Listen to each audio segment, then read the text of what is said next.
বিয়ে করবি আমাকে? তোকে যেটা জিজ্ঞেস করছিস সেটা বল, বিয়ে করবি আমাকে? তোর মুখোমুখি দাঁড়িয়ে বলবো এর সাহস বা হিম্মত কিছুতেই জড়ো করতে পারলাম না, তাই লিখে জানাচ্ছি। কাল রাতে তোর কথাগুলো নিয়ে আমি সারা রাত ভেবেছি। বিশ্বাস কর, আমি আজ কেন কোনোদিনও তোকে আমার প্রেমিক বা স্বামী জায়গায় বসাতে পারবো না। কিছু মানুষ এক জীবনে বারবার প্রেম করতে পারে না, বারবার ভালোবাসতে পারে না। আমি তেমনই একজন নুহাস। আমার প্রেম, আমার ভালোবাসা আবরারের জন্য। এই জীবনের বাইরে আমার কিছুই নেই। তুই আমার বন্ধু, আমার কলিজা ছিঁড়ে দিতেও দ্বিধা হবে না। তোর হৃদয় কত বড় তা শুধু আমি জানি, আর আমি এও জানি তুই একদিন আমাকে ক্ষমা করবি। হ্যালো কি আমি তোমাকে পছন্দ করি অবশ্যই। বাবা, আমরা র্যাক দিই, র্যাক খাই না। ভুল নাম্বারে ডাল করছো, যাও। প্রেম করতে চান ডিরেক্ট দিয়ে বলে দিন মা ভাই। এটা ওই ছেলেটা কিন্তু যেটা হ্যান্ডসাম বেশি। ভাই একটা ওই অ্যালার্ম ক্লক আর একটা চিঠি আছে করতে বলছি। অনেকদিন ধরে চেষ্টা করছিলাম তোমাকে নিজের ভালো লাগার কথা জানাবো, কিন্তু সাহস করে বলতে পারছিলাম না। তীব্রতা বাড়ছে। আমি আর নিজেকে ব্র্যাকেট বন্দি করে রাখতে পারছিলাম না। আমার ভালো লাগাকে স্বীকার করে নিবে? Will you accept? Sorry, it's okay. আরে তোমাকে সরি বলে না, যে এটা পাঠাইছে তাকে গিয়ে সরি বলে দিও। কি নেই? না সমস্যা নেই, সময় হলে ঠিকই নিবে। তোমার কনফিউশন সব ক্লিয়ার যে আমি মালটারে পছন্দ করি? তুমি মালটাকে পছন্দ করো, পছন্দ বেশি দিন থাকে না, এক সময় চলে যায়। আমি তোমাকে ভালোবাসি সারা জীবন থাকে। তার মানে বিয়েটা আমার সাথে হচ্ছে করে। কি রে তুই, একটা জিনিস এটা আমার ভালো লাগছে। তুই আজকে থেকে আমাদের সাথে আড্ডা দিবি। এই পরিচয়। সমস্যা নাই, এভাবেই শুরু হয়। ফার্স্টে ফ্রেন্ডশিপ, দেন ভালো লাগা, দেন ভালোবাসা। আমি প্রেম করবো না, বিয়ে করবো। কি রে, কে তুই? এই মালটারে যদি পছন্দ না করতাম আজকে বইটা যেতাম।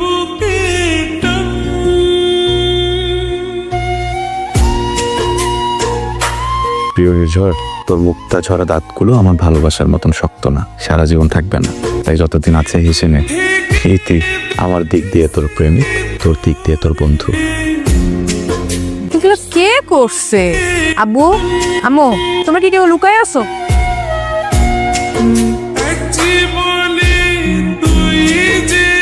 এই পৃথিবীতে সবাই বাজিতে পারে, কেউ ভালো বাজায়, ধুনে বাজায়, কেউ আমার মতো বাজায়। বাজানোকে জাজ করা যাবে না, শুধু জন্মদিন উপভোগ করতে হবে। থ্যাংক ইউ, কিন্তু এগুলো কি জন্মদিনের জন্য ধন্যবাদ? এই যে পৃথিবীতে ভূমিষ্ঠ হয়েছি, সেটা হচ্ছে অনেক ধন্যবাদ। জন্মদিন কি বোঝো নেই? বুঝাই বলি। শোন, আমি খুব ভালো করে জানি তুই আমায় ভালোবাসিস না। কেন যেন মনে হয় তুই কখনো আমাকে ভালোবাসবি না, কিন্তু আমি কি যেন ভালোবেসে ফেলছি। কি করবো বল? তো হয়ে গেছে, তাই না? এটা চেঞ্জ করতে পারবো না, পারবো? এখন আমি ট্রাইও মারতেছি না। পোলার সাথে তোর সেটিং হওয়ার ট্রাই করতেছো। আসলে মাল খুবই হ্যান্ডসাম, ওই জায়গায় আমার খাওয়া নেই। কিন্তু এই যে অল্প সময়ের জন্য হলেও আমার মনের ভিতরে একটা ভালো লাগা কাজ করছে। একটা মেয়ের জন্য আমার ভিতরে যে ফুল ফুটছে, এত সুন্দর চোখ, এত সুন্দর ঠোঁট, এখানে একটা মেয়েকে যে আমি ভালোবেসে ফেলছি, ভালোবাসতে পারছি। এটা কি হইতো তুই যদি না জানতি? তুই না ছেলেটা অনেক ভালো, অনেক অন্যরকম। প্রত্যেকটা মেয়েই তার জীবনে তোর মতো একটা লাইফ পার্টনার চায়, কিন্তু তুই আমার জীবনে রং টাইমে আসছিস।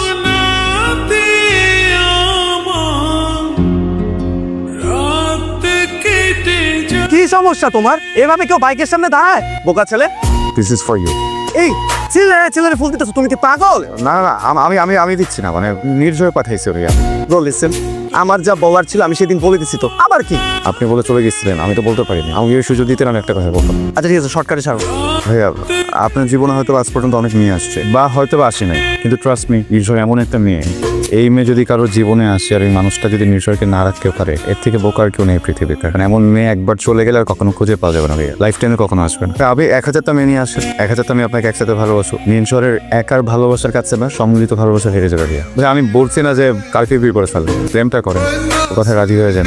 এরপর দেখবেন আপনি আর ওকে ছাড়বেন না। আমি হলে তো কখনোই ছাড়তাম না। তুমি আমার ক্রাশ, আমি তোমার ক্রাশ না। অ্যাপ্রোচ আমি করছি, তুমি আমাকে অ্যাপ্রোচ করো না। নার্ভাস হওয়ার কথা আমার, যেখানে তুমি নার্ভাস হইতেছো, তো আমার কি হবে? আমি তাহলে নার্ভাস হওয়া যাবে না? না। কি অবস্থা সবার? এই তো ভালো, তোর কি অবস্থা? এই তো ভালো। আচ্ছা শোন, আমি একটু নুহাসের সাথে কথা বলবো, তোর একটু যা। তোর সময় নষ্ট করতেছিস, তোর উচিত কারোর সাথে এঙ্গেজ হয়ে যাওয়া। হ্যাঁ শুন, আমার সার্কেলে অনেক সুন্দর সুন্দর মেয়ে আছে, মানে মাখন। ফ্রেন্ড সার্কেল বাদ দে, দুইটা কাজিন আছে, দেখতে এত সুন্দর, আমার মতো চোখ বড় বড়, আরো বড়। তোর না পছন্দ করার মানে কোনো উপায়ই নেই, চাইলে আমি একটা সেটিংস করে দিতে পারি। কথাটা আজকে বলছিস গুড, আর কখনো বলিস না, খুশি দিয়ে না দাঁত মুখটা ভেঙে দেবো। আমি সিরিয়াস নুহা, তুই দেখতেছিস যে আমার সাথে আবরারের বন্ড ক্রিয়েট হইতেছে, তুই কেন বসে থাকবি আমার জন্য? আমার অকওয়ার্ড লাগে। যা, আমি কি কখনো তোর রিলেশনশিপে বাধা দিচ্ছি? না তোর পার্সোনাল লাইফে বাধা দিচ্ছি? না, তাহলে তুই কেন আমাকে বাধা দেওয়ার চেষ্টা করতেছিস? তুই তোর ভালোবাসা নিয়ে ভালো থাক, আমাকে আমার ভালোবাসা নিয়ে ভালো থাকতে দে। পুরো বিষয়টা তো আসলে কপালের। তুই যদি আমার কপালে থাকিস, 1000 অ্যাপ্রোচ করেও তোকে আটকাতে পারবে না, তুই আমার কাছে চলে আসবি। আর তুই যদি আমার কপালে না থাকিস, পুরো পৃথিবী আমাকে মিলাতে পারবে না। ভাই রে ভাই, তোর মতন যদি একটা পাইতাম, আবরার যদি এমন হইতো। রাখেন, আজকে আমার বিয়ে। আপনি যে নাম্বারটিতে কল করেছেন তা এই মুহূর্তে ব্যস্ত আছে। কি হয়েছে তোর? কাঁদতেছিস কেন? কেউ কিছু বলছে? কি কেউ কিছু করছে? কি হয়েছে? কাঁদিস না প্লিজ, সব ঠিক হয়ে যাবে। বিয়ে করবে ভাবতো। নির্ঝর ঠান্ডা হোক। আবার কই? তোকে যেটা জিজ্ঞেস করছিস সেটা বল, বিয়ে করবে বাকি না? তোকে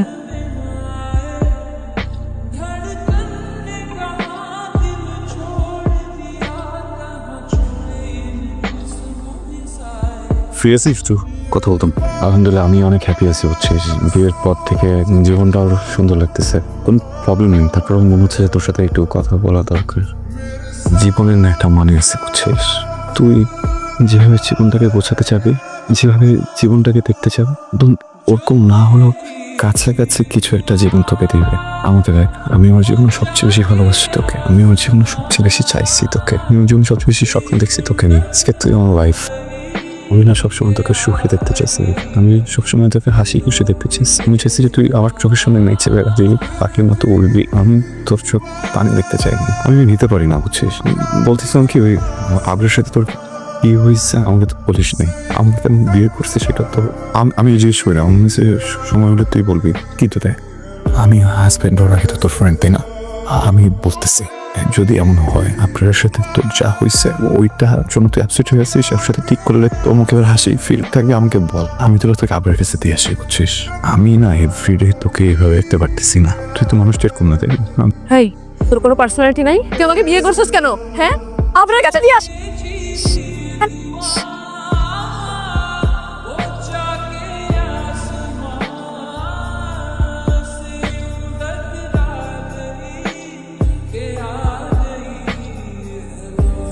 কি হয়েছে বল না, আমাকে কাঁদতেছিস কেন? কি বলছে তোকে? কিছু না বললে কিভাবে ঠিক করবো বল? আমি তো তোর হাজবেন্ড, আমার তো রাইট আছে, তাই না? তোর কাছে জিজ্ঞেস করো। নির্ঝর, নির্ঝর আমার কথাটা শোনো। নির্ঝর একটা বার তো শুনবে আমার কথা। নির্ঝর,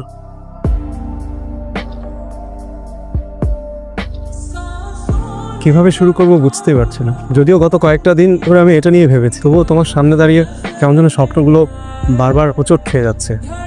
আমি জানি কিছুটা এলোমেলো হলেও তুমি ঠিকই সঠিকটা বুঝে নেবে। এসব তুমি তো জানোই, আমার বাবা ব্যবসায়ী হলেও গত কয়েক বছর ধরে অ্যাক্টিভলি পলিটিক্স করছে। হঠাৎ করে সব কিছু কেমন যেন এলোমেলো হয়ে গেল। একটা বেসলেস মামলা এমনভাবে প্রতিপক্ষ সাজালো, আমাদেরকে এমনভাবে পেঁচিয়ে ধরলো, আমরা কিছু বুঝে ওঠার আগেই আবার অ্যারেস্ট হয়ে গেল। বিশ্বস্ত সূত্রে খবর পেলাম যে খুব শীঘ্রই আমিও অ্যারেস্ট হব, এমনকি আমার মাও অ্যারেস্ট হবে। তুমি তো জানোই আমার মা কিডনির পেশেন্ট। মায়ের কথা চিন্তা করে আমি একদম নিরুপায় হয়ে গিয়েছিলাম। আমার মাথায় কিছুই কাজ করছিল না। তখন শুধু একটা জিনিসই ভাবলাম যে আমার যে করেই হোক আমার ফ্যামিলিকে সেভ করতে হবে, আমার মাকে সেভ করতে হবে, আবার তোমাকে সেভ করতে হবে। কারণ তোমার কোনো আইডিয়া নেই যে আমাদের প্রতিপক্ষ কতটা ভয়ঙ্কর এবং নিষ্ঠুর। তারা আমাদের আশেপাশে কাউকে ছাড় দেয়নি, আমাদের দারোয়ান থেকে শুরু করে আমাদের হাউসমেট সবাইকে হেনস্থা করেছে। আমাদের পরিবারের সাথে যাদের একদিনের জানাশোনা ছিল তাদেরকে পর্যন্ত তারা অপদস্থ করতে একদমই। আমার তখন মনে হলো যে আমার কাছে তোমার নিরাপত্তাটাই সবচেয়ে জরুরি। কয়েকদিন হলো মামলাটা সলভ হয়ে গিয়েছে। ম্যারিড। আমি জানি, সত্যি করে বলো তো, তুমি কি নুহাসকে বন্ধুর বাইরে কখনো ভালোবাসতে পারবে? পারবে। আমি জানি নুহাস অনেক কষ্ট পাবে, কিন্তু একটা সময় এটাও বুঝবে তার এই কষ্টের বিনিময়ে তুমি ভালো থাকবে, আমি ভালো থাকবো, তোমার পরিবার ভালো থাকবে, আমার পরিবার ভালো থাকবে। এতগুলো মানুষের ভালো থাকার জন্য নুহাসের মতন বড় মনের মানুষ এটুকু নিশ্চয়ই মেনে নেবে। আমি নুহাসের চোখে দিয়ে তাকিয়ে বলবো আমি আর তোর সাথে থাকবো না। আমার আগের প্রেমিক ফিরে এসেছে, আমি ওর কাছে চলে যাবো। এটা কি সম্ভব? এটা কি আমার করা উচিত? উচিত অনুচিতের ব্রেকেটে যদি তোমার আমার জীবন, আশা, ভরসা, ভালোবাসা বিসর্জন দিতে হয়, যদি তোমার আমার একে অন্যের ক্ষত নিয়ে সারা জীবন বেঁচে থাকতে হয়, চোখের পানি ফেলতে হয়, তাহলে সেই অনুচিত নিয়ে আমি ভাবতে চাই না। একটা বার ভেবে দেখো। একটা কথা জিজ্ঞেস করলে তুই আমাকে ওপেনলি বলবি? আচ্ছা, তুই আমাদের সম্পর্কটা কিভাবে দেখিস? আমাদের সম্পর্কটাকে আমি কিভাবে দেখি, ওকে কিভাবে দেখি, ওকে কিভাবে দেখতে চাই, ডে ওয়ান থেকে তুই সব কিছু জানিস। এখন বিষয়টা হলো আমাদের এই সম্পর্কটাকে তুই কিভাবে দেখিস। ওয়াইফ হিসেবে তুই অনেক লয়াল, আমি জানি, কিন্তু আমি এটাও জানি তুই আমাকে প্রেমিক হিসেবে দেখিস না। আমি এটাও জানি একজন ওয়াইফের তার হাজব্যান্ডের প্রতি যে অ্যাট্রাকশন কাজ করে, তোর আমার প্রতি সেটা কাজ করে না। তোর ভিতরে আমার জন্য এখন পর্যন্ত কোনো অনুভূতি গ্রো করেনি। ইটস ওকে, কারণ এটা গ্রো করবে, প্রচণ্ডভাবে করবে। একদিন তুই আমাকে অনেক ভালোবাসবি। এখন আমি তোকে যত ভালোবাসি এর থেকে অনেক বেশি, তাই না বল? তুই অনেক অনেস্ট, তোর এই অনেস্টি আমার অনেক ভালো লাগে।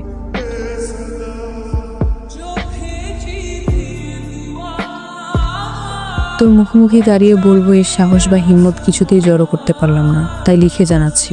কাল রাতে তোর কথাগুলো নিয়ে আমি সারা রাত ভেবেছি। বিশ্বাস কর, আমি আজ কেন কোনোদিনও তোকে আমার প্রেমিক বা স্বামী জায়গায় বসাতে পারবো না। কিছু মানুষ এক জীবনে বারবার প্রেম করতে পারে না, বারবার ভালোবাসতে পারে না। আমি তেমনই একজন নুহাস।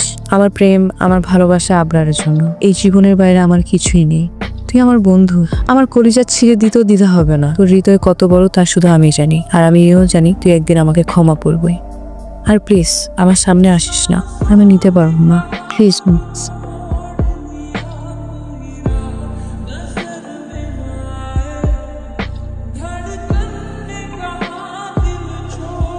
যত তাড়াতাড়ি সম্ভব ডিভোর্স পেপারটা রেডি করে।